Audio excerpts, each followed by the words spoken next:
meus amados irmãos, minhas amadas irmãs,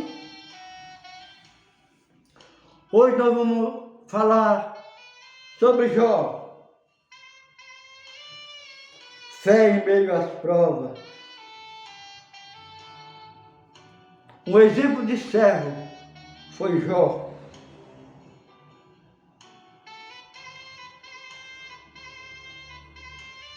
Muitos de nós conhecemos o nome de Jó, mas às vezes não paramos para entender toda a sua trajetória e o que ela tem a nos ensinar, especialmente nos dias de hoje. A Bíblia nos apresenta Jó como um homem especial. Ele vivia na terra de Uz, era rico, tinha uma família abençoada, com 7 filhos e 3 filhos, possuía muitos rebanhos e servos, mas o mais importante não era o que ele tinha, e sim quem ele era. A palavra diz que ele era um homem íntegro e reto, temente a Deus e que ele se desviava do mal. Jó não servia a Deus apenas por causa das bênçãos, ele amava o Senhor de verdade, e isso ensinava a todos da sua casa. Mas um dia uma situação difícil aconteceu. O adversário levantou-se contra ele e permitiu que provas muito duras viessem sobre a sua vida.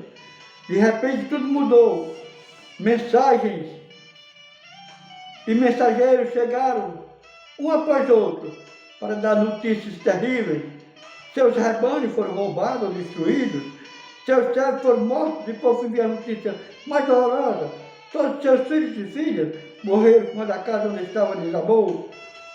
Imagina a dor de um pai, a perda de tudo que construiu e amou.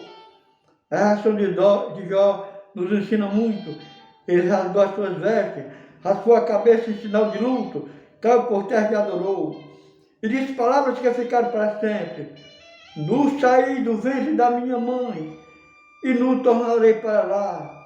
O Senhor deu, o Senhor tirou. Bendito seja o nome do Senhor.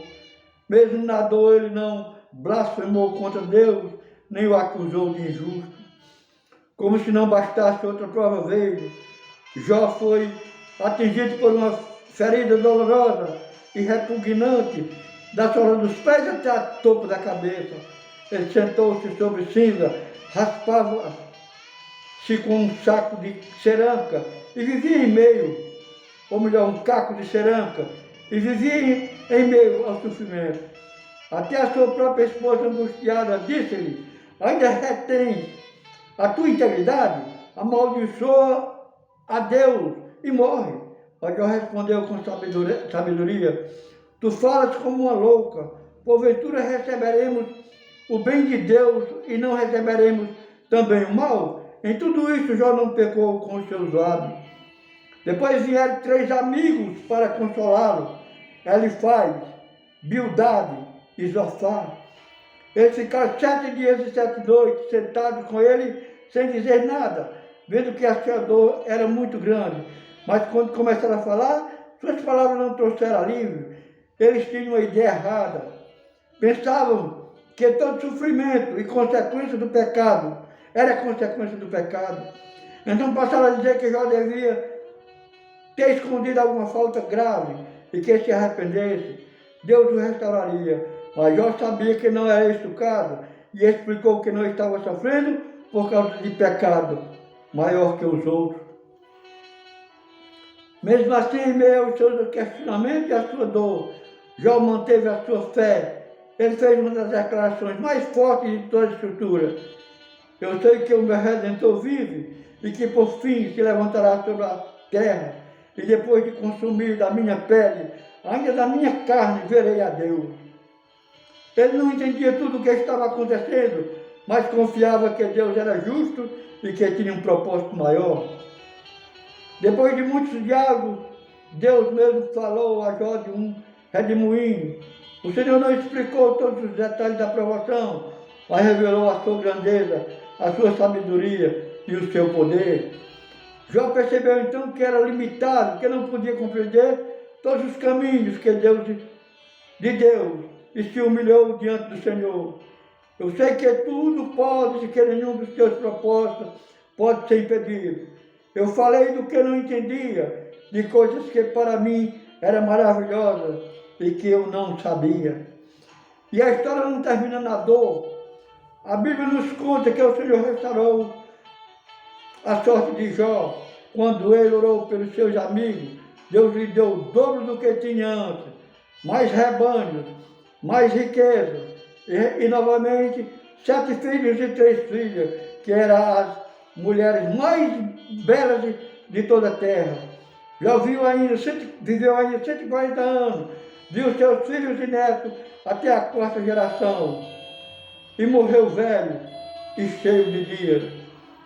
Mas qual é a lição principal dessa história? Não é dizer que Deus sempre nos dará o dobro, materialmente, mas sim que a fé verdadeira não depende das circunstâncias. Jó nos ensina que podemos confiar em Deus, mesmo quando não entendemos o porquê das provas. Ele mostrou que é possível bendizer ao Senhor, não apenas quando tudo vai bem, mas também quando a dor é grande. Ele também nos lembra que os caminhos de Deus são mais altos que os nossos. E o que parecia ser uma destruição, na verdade serviu para provar a sinceridade da sua fé e para deixar um exemplo para nós até hoje. Além disso, vemos que Deus tem compaixão e misericórdia e que depois da aprovação pode vir a restaurar a paz e a bênção. Que possamos ser como Jó, íntegros, firmes na fé, confiantes que o nosso Redentor vive e que, independentemente do que enfrentamos, Deus está no controle e tem um propósito perfeito. Que a paz do Senhor Jesus, esteja conosco. E que você, meu irmão, envie essa mensagem para outras pessoas, outros grupos. No nome de Jesus. Amém.